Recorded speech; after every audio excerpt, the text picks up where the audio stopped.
If something unexpected happened to you tomorrow, who would make decisions on your behalf? Stay tuned to the next episode to learn about powers of attorney and why you need one. Welcome to a Wiser Retirement Podcast, where we cut through the noise and bring you real, honest conversations about investing, retirement, and building lasting wealth. No sales pitches, no gimmicks, just everything your financial advisor won't tell you. I'm Shauna Theriault, and today I'm here with estate planning attorney Arun Gupta. Hello, Shauna. How are you? I'm doing well. How are you? Getting ready for the holidays. Me too. All the fun stuff. Today, we're going to talk about powers of attorney and why does everyone need one? So it'll be a good show here.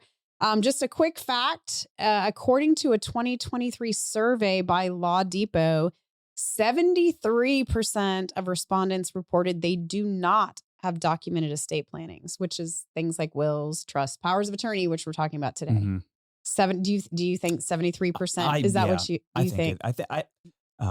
There's just a great majority of people that we're probably not interacting with on our day-to-day lives. Sure. That just don't have anything. They don't know where to start. So I think it's definitely over half. I don't know about 73%.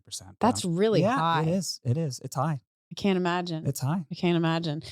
So powers of attorney. So when everyone thinks of estate planning, documents, it's like wills and trusts. Mm-hmm, and so some clients that come in when we talk about that, they don't really know that powers of attorney is one of those things that is part of the package, if you will.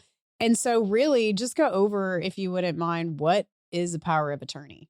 A power of attorney, it's a legal document where you are designating an agent to basically step in your shoes, and depending on what type of power of attorney it is, a financial power of attorney is probably what most people think of when they think of power of attorney. That's a document where you'll appoint an agent to step in, manage your finances, sign on your behalf, take care of your bills. And then the other main type of power of attorney is a healthcare power of attorney, where you're designating an agent to step in and carry out your healthcare treatment preferences, make decisions on your behalf in the event that you're unable to communicate those decisions to medical professionals. So those are usually what power of attorney would encompass. And as you said, when most of my clients come in to let's say they have no documents in place, I'm always going to suggest, if we're going to set up a will or trust for you, definitely along with it, have a financial power of attorney and a healthcare directive prepared. And, if a client's coming in to maybe just update a provision in their will or a trust, I'll also say, hey, let's make sure while we do this, let's make sure your power of attorney documents are still in order with your current wishes. Absolutely. And we'll get into like semantics and like the details of that too. And the powers of attorney, they can be temporary, they can be limited, they can be broad. And so, the definition of a power of attorney, like you said, is a document just giving someone the power to handle something if an event happens or not, maybe. So we can get into that. So just, you kind of alluded to it, just, between financial and healthcare, what would you say are the different, those are the two main, but what are the other different types of powers of attorney? Just in general. When you hear that word power of attorney, usually I think of a financial power of attorney, but sometimes they're known as general power of attorney. Is that kind of the same thing? Kind of. General power of attorney is mostly the same as what a financial power of attorney are. I would say a financial power of attorney is kind of in two categories. Three. One is general, which is similar to durable. Now, durable power of attorney is really what I think of when I think of financial power of attorney. And then the other one would be a limited power of attorney. So a durable power of attorney, that's what most people probably want and need. That's like the most power? Yes. That's my perception anyway. Yes. Okay. You're generally speaking, you are granting an agent generally durable. The authority to act on your behalf while you're alive. Sometimes even if you're not incapacitated, and then also the durable part, it remains in force until you either revoke it or you die. Otherwise, it's going to continue, and that's usually what most people think of when they think of financial power of attorney. Right. And a general one can end upon your incapacitation. So, for example, Oh, interesting. if you have a general power of attorney, maybe you want someone to take care of all of these powers if you're out of the country or something like that. Got it. But if you're incapacitated, maybe you wouldn't want them to make those decisions. But mostly the term financial power of attorney and durable power of an attorney, that's what people are referring to. Got it. Yeah, because normally, I mean, usually you would name like your spouse. And then you can say whether it's like immediate or springing. Yep. And so, we can talk about that, where it's like immediate is like where you give them the power. They have the power right now. Yep. Whereas like springing is if certain things happen, like you have to have a doctor's note or Yep. you become incapacitated, you have to That's prove that. And these one of those things that, when you're doing your estate planning documents, because some people are like, well, I'm dead. Why do I care? I don't need, and everything's titled jointly or whatever. But the thing is like, what if you're still alive and, you can't act on your behalf? Maybe you get in a car accident or you just become ill or you have whatever the case may be. You can't make those healthcare decisions, although some hospitals, do have a DNR or whatever, do not resuscitate on file. But the financial power of attorney is a big one. What happens if your spouse is like incapacitated, you need to call about Social Security or you need to go do some kind of business on their behalf, even though, even calling the phone company, if you're not on the phone, bill, they're not even going to talk to you, which is crazy to me. Yes. So, as you said, there's a springing, or I call it effective immediately, or springing. When a client comes in, I'll ask them. So the standard that if it's a married couple, usually I will put in something that says, once you sign this document, it's effective immediately, meaning if you want your spouse to sign on your behalf, all they have to do is present that power of attorney document and they can sign on your behalf. It's springing if you want to require an extra layer of security, almost basically saying this person can only act on my behalf if I'm actually incapacitated. Right. Usually shown by a physician's note that says this person is incapacitated, and then that person can act on your behalf. If you're a single person, I'll make sure and mention that, because sometimes let's say you're elderly and you have a child that takes care of everything for you, and you don't want to make them have to get a doctor's note. Well, then you can say it's effective immediately. And that is the default. The default in Georgia is, unless you state otherwise, once you sign that document, it is going to be effective for that agent without needing the doctor's So note. the forms are state specific. The forms are state specific. In Georgia, they revamped the way they do financial power of attorney documents in I think it was 2017. So the form that you'll see more often than not now. So basically, anyone that has signed a power of attorney after 2017, they look very similar. Meaning, there's a statutory guideline that Georgia provides that this is how a power of attorney document should be drafted. The reason being, or one of the reasons, a lot of times banks would look at a power of attorney document and for whatever reason, liability wise, whatnot, they just would refuse to accept it. And that can be really annoying. Well, that defeats the purpose. It totally does. And that's one of the reasons why they made this basically, listen, if it substantially follows this guideline, you have to accept it. You can't just reject it because you don't want to deal with the liability. A lot of other states are doing this too.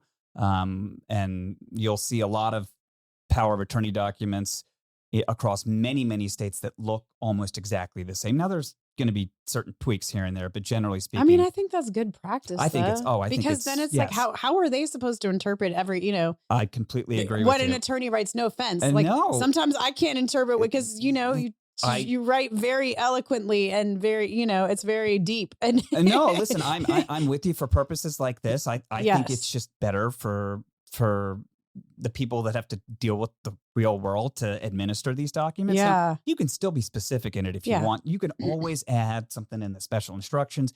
You can clarify. It's not like the forms have to be verbatim exactly the way it is in the statute, but basically substantially follow those guidelines. Some Sometimes you'll still see financial power of attorney documents with the powers like well defined, but sometimes you'll just see just a general area where you can have your agent either initial next to each power that they want to give their agent, or they can initial under the last option, which just says all preceding options, Yeah. where taxes, general family maintenance, many subject areas where you're just giving your agent, listen, agent, I want to have you act on my behalf on all of these subject areas, even if they're not relevant right now. Maybe they will be in the future, but I'm giving you that power. And I want to address that too, because Hmm. I know there's something in the documents Hmm. you have to be careful. And Hmm. we don't, when you see the Hmm. documents, there are some powers that'll give them like a lot of power, Yes. like Yes. changing beneficiaries, Yes. changing wills, Yes. get like maybe Big time not powers. do those. Yes. No. Maybe not do those. Yes. Exactly. So you have to think about that. So that's why as the individual, but make sure you're reading what you're signing and not Mhm. just giving a blanket. Mhm. And so when you do these documents, let's say you have, couple and then they have grown children. So a Mhm. lot of times what people do, they name their spouse when their children are younger, they don't have kids yet. And then maybe like a sibling Mhm. as a Mhm. backup. Mhm. And then as the children get older, they may name each other. And then like Mhm. one of the grown children Mhm. with the Mhm. others is backup potentially. And I want to go a couple different directions there. The first one being when you draft those, do you make the immediate for the spouse probably and then the springing for the child, or do you make all of it immediate? So that's I guess it wouldn't come into play until the first one is gone, though, as a backup. So as a matter of practice, if it's a married couple, I'll say spouse gets it immediately, and for the backup agents, children or whoever, they don't have that power unless you're deemed to be So incapacitated. springing. So springing. However, Okay. I'll talk about it with the client, and sometimes they'll say, "Listen, I don't want my kids to have a doctor's note either. Just it's fine as long as the spouse can't act, they can step in." But again, absent that language, though, there is no doctor's note required for anyone. You have to put that in there, and just as a layer of security, I think it's at least better to address that beforehand, because maybe you're still completely with it. You don't really want this document to be enforced unless you're actually incapacitated. Yeah. You wanted to be able to manage everything yourself. Well, I've seen a couple things before, and I'm sure I know you have too, because we've dealt with the same Mhm. clients in some Mhm. regard, but I've seen a couple instances where it's like, sometimes you're protecting yourself from yourself. And what I mean by that is like, let's say, you've lost your significant Mhm. other, Mhm. and it's just you now. And so you have your a child or children as backup and it's springing. Well, what I've seen is sometimes, what gets scary is when you start having memory issues. Mhm. And then sometimes you become combative in those instances where Mhm. it's like, I don't need to go to a doctor. I'm perfectly fine. And they're writing checks to people and they're getting Yeah. And so it's kind of like, okay. So it's like, I try to tell that story to clients. I've seen that in a couple different instances, which I understand why you wouldn't want to just give your kids immediate Sure. powers because, Mhm. but at the same time, once it gets to that point, Mhm. you almost have to think about that in advance, because if you do start having memory issues, sometimes you're like, I don't want to go to the doctor. I don't want to give you my power. And that's when you actually need it. And no, and that's right. That's why, obviously when you're of sound mind, it's always, if you could, prefer to have those documents signed when you know what's up, and you Yeah. can talk about these situations. Well, and you can only sign documents when you know what's up, right? Yeah, I mean, generally, Yes, yes. yes. The line can be a little. Like A the little- definition is a like little moments hazy of and lucidity. subject to Yeah. interpretation. But yes, you are to be of sound mind and know what you're signing Of when course, you're of signing course. it to be able to do that. But and you don't want to wait until it's too late. No. Exactly, because if you are not of sound mind, Then they have to get like technically a speaking, guardianship, right? yeah. So for a financial power of attorney, it would be called conservatorship, basically, okay. where you are petitioning a court to have a person be the conservator of your finances. So usually when I will draft a document, I'll just put in something that says, if it is necessary to officially have a court appoint someone, that you are selecting the agents, in the order named, to be your conservator, so the court process is smoother. Mhm. And for healthcare directives, it's somewhat similar, but that's what a guardianship is. So Got you're you. selecting a person to I did not be know the those the differences. caretaker, manage to make sure you're taken care of. And usually you select the same agents that you would under your Right. healthcare agent, the power So of it's attorney. interesting. So I was just thinking, I don't even know if this is a thing and I'm kind of putting you on the spot, but I'm sitting here thinking to myself, okay, you have the financial power of Hmm. attorney, you have healthcare power of Hmm. attorney. If your financial power of attorney says, okay, I have to have a doctor's note, but then you don't have the healthcare power of attorney, the doctor's not going to give you any information because the HIPAA laws, because you have to have the healthcare power of attorney. Uh You huh. could see how this could It be no, it yes. hard. Yeah, so in the healthcare directives, the standard healthcare directives that Georgia has, there's built-in HIPAA waivers in Right. there, which is Exactly. important because, if you're selecting your agents to take care of your health, you probably want the doctors to have the ability to discuss your health information with your agents. So that's built in that document, within the healthcare directive. But yes, I can see how they You could they see that. overlap. Yeah. The other thing I was thinking when I said I wanted to go a couple different directions, and we've seen this Hmm. before, and this is always hard. So it's like, okay, when you're naming, I mean, usually Hmm. spouse, Hmm. okay, but then when you're naming the backup, Hmm. it's like, do you name all of your Hmm. children? If you have 2 or 3 children to be your financial power of attorney and your Hmm. healthcare, power of attorney, or do you how do you choose that and how do you not hurt feelings or what do you suggest as the estate planning attorney? And that's a good point you just brought up with the hurt feelings, and I will always want to make sure that I never dismiss those because feelings matter. There is value to that. If you think that naming someone at the expense of another person could cause an issue, uh, talk about it and make sure you're doing everything with the most informed way you can because that counts, right? But generally speaking, I will say for a financial power of attorney, um, if you name children, you could name them either as co-agents or you could name them in a certain order. I'll say only name co-agents if if you don't envision them having any conflicts. But otherwise, if you think there could be an issue, I wouldn't suggest naming them to act together, and I would suggest naming the more responsible one to be the person that handles that. When I say responsible, I mean more financially savvy, or just someone. Distance doesn't matter quite as much as it used to now. Mm-mm. But if you've got someone local and you think they'd just be better suited in that role, that's obviously still to be factored in for the healthcare power of attorney. That's where I will. I don't want to say it doesn't matter as much, but those kind of decisions sometimes are more family decisions, right? Maybe Right. you want to have your children act together to make those decisions, and it's not necessarily about the responsible child versus the one that's maybe not. And the default language for co-agents is they're to act together to make decisions. However, if one is unable to serve, or one's out of the country, a third party is only going to need the signature of one to So actually, they can act so alone. they can act alone. It doesn't However, you can put it. correct, you can always put any decision. If I'm naming co-agents, both of them have to sign off in order for it to be enforced. You can add that in there, but the default would be if you do name co-agents that either can act on behalf if one's Mhm. unavailable. Yeah, and you wanna make sure that whoever you name as financial power of attorney, like, you trust them, Oh, obviously, 100%. Oh, because they yes. can, like, trade in your Oh, accounts, they yeah. can move money, they Yes. can pay your bills Yes.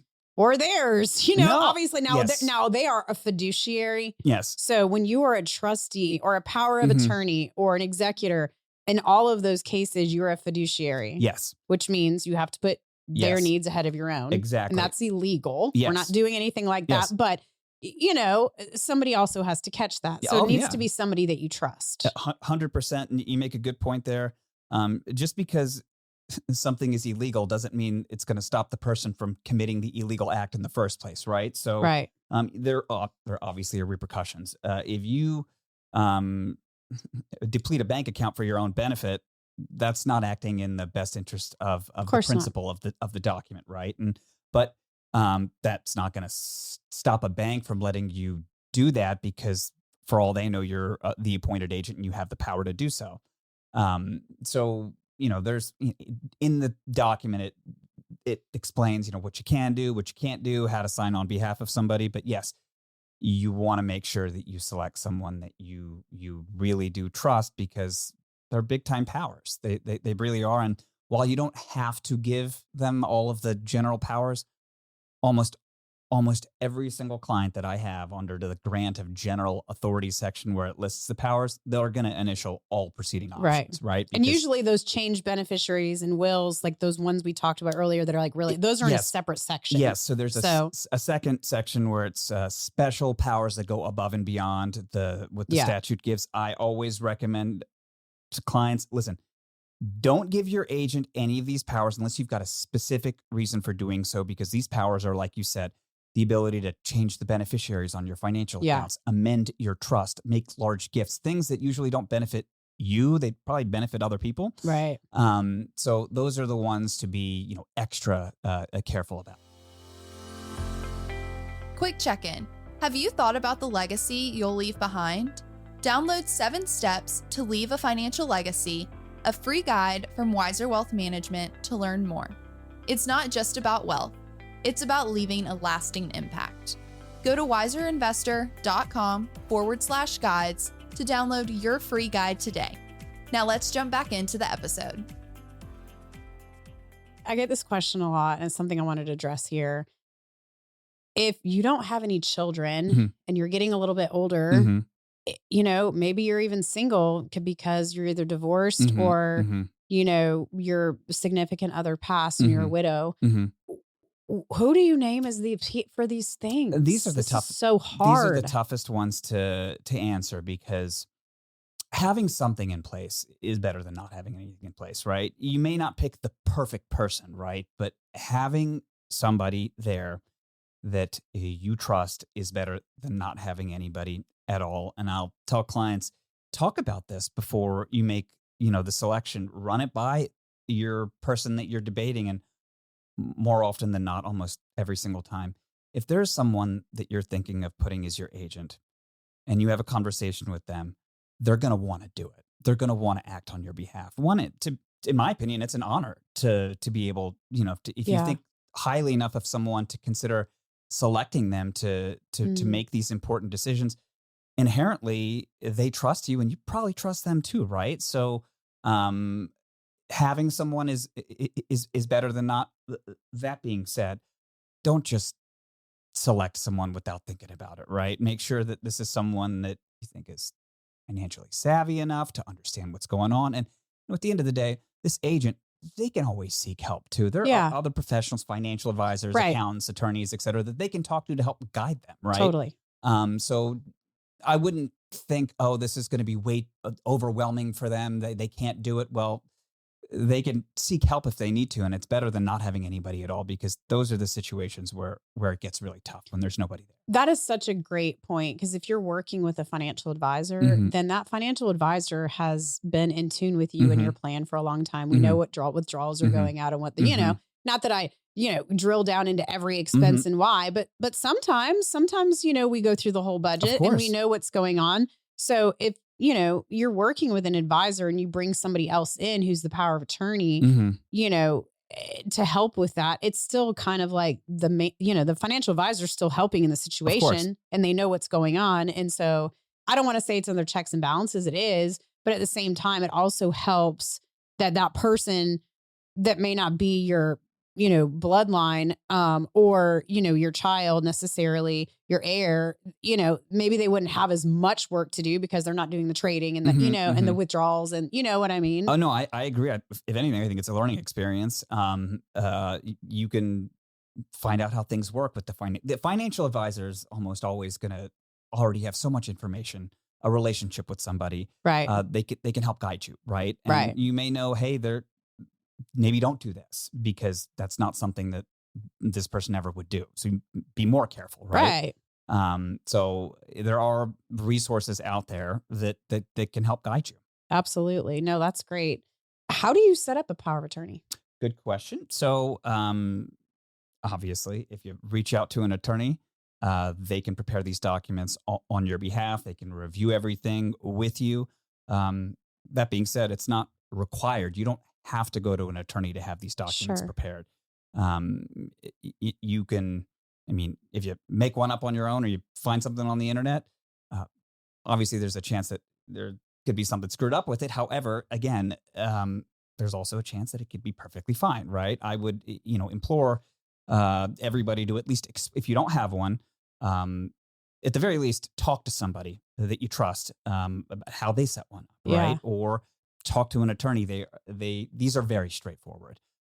These are not overly complicated documents. One conversation is basically all you need, and the attorney can draft pursuant to whatever your wishes are. Well, and usually when you're doing that, you're doing like your wills. And then Yeah. the other thing is like the documents, and we've talked about this in another episode with you and I, is Mhm. like looking at how the assets are titled and how that actually works. And, so I think it's important to do it with an attorney, because Mhm. you're usually doing with the other documents. This is also one of those things, like if you're getting to the point where you may need to have help with your financial power of attorney, consolidating accounts and not having yeah. accounts all over the place Oh yeah. is going to be so much easier. So if you have assets at this broker dealer and this broker Mhm. dealer and this bank and this bank and this bank and this all over the place, that's going to be more work Mhm. for the person to handle Yes. and to explain and to kind of, so I know we get that question a lot. I'm nervous to use just one custodian. This for simplicity's sake, and the protection wise is usually there. I just feel like consolidating, make it as simple as possible. I mean, I'm not a finance person, so I am going to say yes. Consolidating is always easier. In my mind, I mean, there's probably reasons why you may Of have course. had separate accounts beforehand or Right. whatnot. But a lot of the times especially, dealing with trusts and retitling assets and beneficiary designations, a light bulb will go off and people will say, why do I have all these accounts in all these places? Maybe I should consolidate. And Right. that's obviously going to make things easier for your agent. Yeah. Also. And I don't mean like consolidate all the accounts into Yeah. one account. I just mean at one institution or a yes, couple. yes, So that way it's yes. easier than, because if Yes. something happens to you, then that person has to take the power of attorney to Yep. every single account and Correct. every single institution. Mhm, mhm. It's not very simple. Yes. And especially if you're, having someone do it. And a lot of times, even if it is our kids, we're worried about, they have families, they have jobs. I don't want to be a burden to my children. Mhm. And so it's really, it makes it simpler for them to do it that way too. Yes. Any kind of mistakes to avoid with that? Well, what I would do is make sure, especially if there's a big life event, Yes. always revisit this. Always revisit this because you may, for example, if you name someone, a sibling is your agent, and then you get married 5 years later, and you don't update your document, your sibling. This is for a financial power of attorney. Your sibling is still your agent. And, maybe if you're married, maybe you want to make your new spouse your agent. So that's a reason to update. And healthcare directives are different in Georgia. If you get married, it will revoke whoever your previous agent was. Isn't that interesting? Yeah, that's a little. I can kind of see why. I think those decisions may be more family oriented, and it's okay to do that. Whereas a financial one maybe you appointed a sibling for a specific reason, Right. and then if you get divorced, that's going to automatically revoke the ex-spouse's power under both the financial power of attorney and a healthcare directive. But basically, Well, that's good. yes, I think that's good too. I think that's probably how most people would want that to go. Sure. But big life events, those are reasons To revisit to look all into of this. it, Yes, really. and your health. Yeah. Yeah. Those are always. And anytime you think about updating your estate plan, you're going to want these checked too. Thank you. I always learn something from you, even after all these years, 13 plus years. I always learn something from you every day. I did not know that between the healthcare and the financial power of attorney. And that's why I love this job or this career, because you learn something new every day and it's changing all the time. So you're always having to learn more. So Listen, it's never boring. Me and you find that exciting. I'm not sure exactly how many other people would, but hey, it's something to, Right. store in your brain. Well, that's that's why we're doing this. Okay, so we have this new segment, this newer segment. It's 3 questions in 3 minutes so that our audience and our listeners can get to know our guests or people that work with Wiser. And so we are going to go through 3 questions that have nothing to do with the show today. Arun, what's a money mistake you're weirdly glad you made?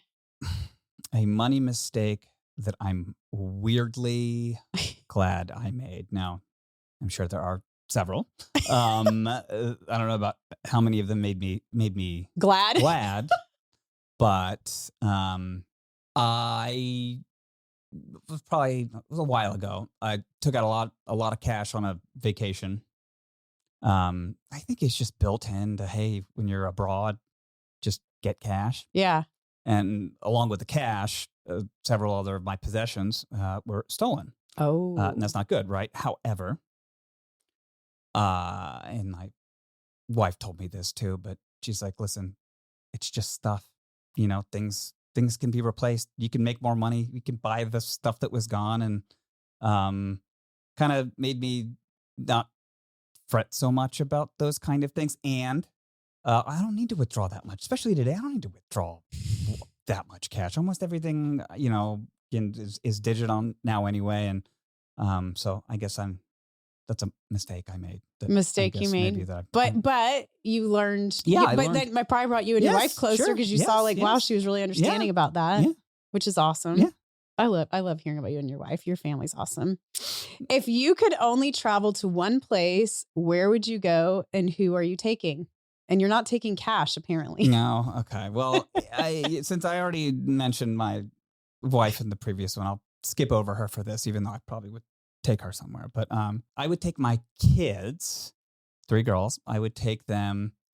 And I just went on vacation last week, and it was a great recharge. And that's probably why I'm thinking about this. But I would just take them to the most beautiful exotic beach that I could, and just turn life off and do nothing but enjoy their company. What beach? The most beautiful beach that I've been to.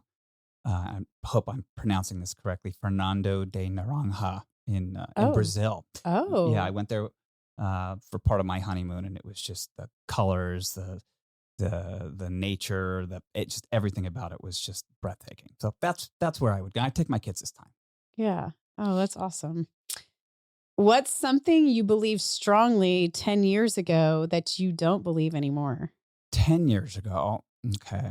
Not to reveal my age, but okay. 10 years ago. Okay.